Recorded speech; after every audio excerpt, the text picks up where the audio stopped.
because it lets you go through doors, but it's also not a digging ability, since it doesn't let you dig through or get past walls that don't have doors. I'm not sure if psychometry, or however it's pronounced, can be used in Gritgate to get past those doors early on, and if it is, and that, I suppose that might be a particularly good ability for getting through that particular part, but I'm not really so sure, and the fact that it doesn't let you go through other walls, I guess you're not going to really want to go through walls unless there's a door, because there's probably nothing behind the wall unless there's a door. Sense Psychic can be a little useful in finding traveling traders, and if you have a certain mental defect, it can also be useful. Space-Time Vortex is crazy, you never use it. It is technically a digging ability, but it is incredibly difficult to control and will throw, not only get rid of loot for you in a really ridiculously controllable way, and maybe get rid of you too, it can also summon ridiculously strong enemies early on that you have no way to deal with that will kill you. Let's see what other abilities. Teleportation, that's what you can use with Clairvoyance. Clairvoyance, I need to explain, lets you see an area for a short period of time. Teleportation lets you teleport to an area that you've seen. You can't use teleportation to get past a wall into an area that you normally can't enter unless you use something to see inside of it. You have to either dig into there and see it before you can teleport in there, or you could use Clairvoyance. So that's the little Clairvoyance teleportation combination there. You have a place you can't go to, use Clairvoyance on it, teleport to the place that you can see with Clairvoyance, and you could always teleport back and forth now, so long as you wait for the teleportation cooldown to get done. Temporal Fuge, never combine this with Disintegration, ever, or else, I mean, if you want to die, you can combine them. There's nothing wrong with that. But Temporal Fuge makes you create bunches of Temporal Fugeites. I think I've already shown that. But Temporal Fugeites are a little stupid. They can use all of your mutant abilities, and sometimes they use mutant abilities you don't want them to use. Like they can use Pyrokinesis and destroy tons of loot when you're purposely holding that back to get a particularly nice item from an opponent. Even worse, if they use Disintegration, they can hit you for over 30 damage, even higher technically. And if more than one of them is doing that to you, you might go from full HP to dead. Not safe, not a good idea. One is okay, the other is okay, but don't combine the two. Let's look at some of the physical defects. Let's actually just look at one of the defects. Albino, that's something that we've been using. I may not have noticed it. All these defects cost a negative amount of points, meaning that if you take them, your points go up. How many points you can get. So by taking the these extra handicaps, we're able to invest more of these points into whatever we want to buy with them. See, now I can buy all that. I can't do that if I don't have albino. So let me just see something. Let's get rid of albino. We have -2 points. Well, that's an exploit, isn't it? Wow. Huh. Well, I just discovered an exploit.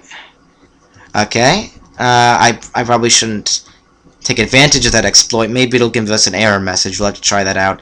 Albino, I like that because it doesn't really hinder you all that much. It only causes, I think, you to suffer in trading. Traders give you not as good deals because you're an ugly freak. Sorry to albino people. Being albino does not make you an ugly freak. But it doesn't seem to hurt your anything besides that. It doesn't help hurt your survival. One thing about albino is it prevents you from getting photosynthetic skin.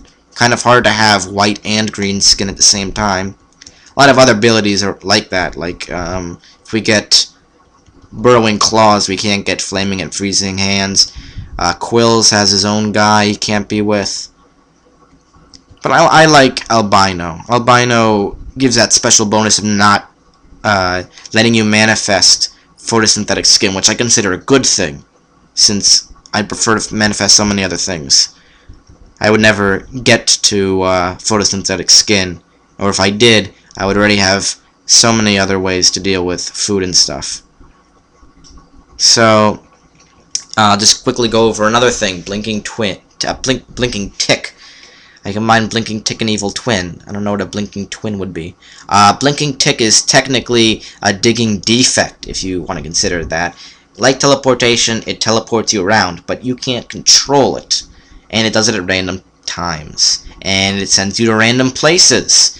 So if you are lucky, you can technically get to where you want to go, as if it was a teleportation ability and you were combining it with clairvoyance. But I don't really consider that worth using, considering how annoying it is, and it's always going to be doing the opposite of being helpful most of the time. But I guess it's a little silly. You can try it if you want. Narcolepsy, that's what whatchamahoots, that's what slumberlings suffer from. I recently died to a slumberling, and I was pretty annoyed. But if you run into a slumberling, I don't know if I ran into one last run, and they're awake, I'd say run for some cover and wait for them to go back to sleep.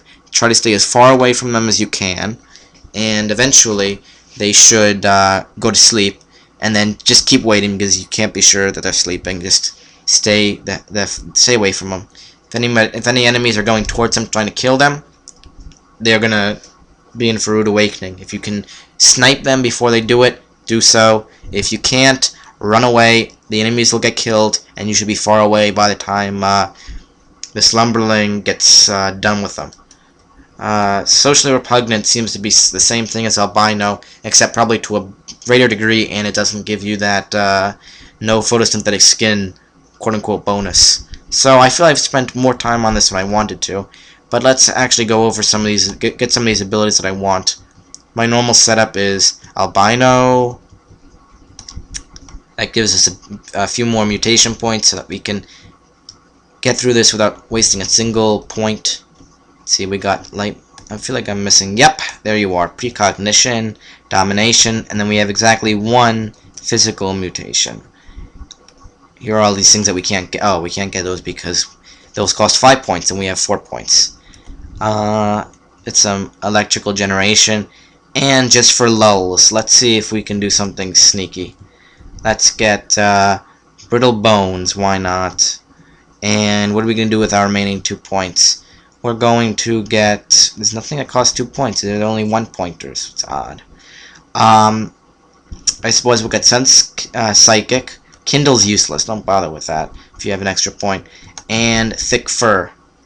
Thick Fur will make us a little bit better against heat and cold enemies, I think, or heat and cold attacks, which are pretty deadly in this game. And Sense Psychic will, as I said already, help us get the... may not continue with a negative amount of points. Okay, so he already realized that could happen. So, let's get ourselves some... Oh, we can't even get albino. Well, we just have to do that then. So, let's abandon our ideas to get to cheat the game. Apparently, he had the precognition to prevent something like that from happening. I don't know what I turned off because I wasn't paying attention. There you go. So, we have 0 points remaining. I'm done messing around, and let's look at this. We're not done with character creation. There are bunches of different classes. I'd say look at them yourself. Some of these are good, some of these aren't good. I generally go with the Water Vine Farmer since he's easy to start with, though. He gives you, starts you off with Skillful Harvestry, which means you can immediately start off getting both food and Witchwood Bark to heal you. You also start out with Witchwood Bark, so you don't have to immediately go for it. And you also start off with some fighting ability with Axe Proficiency, making it a pretty easy guy to start out with, at least. Notice how Toughness before was my lowest stat. That's because I knew I was going to be getting some more toughness. Now it's my highest stat. So, let's take that guy. And we're going to... I didn't even think of something to call ourselves. We're going to call ourselves...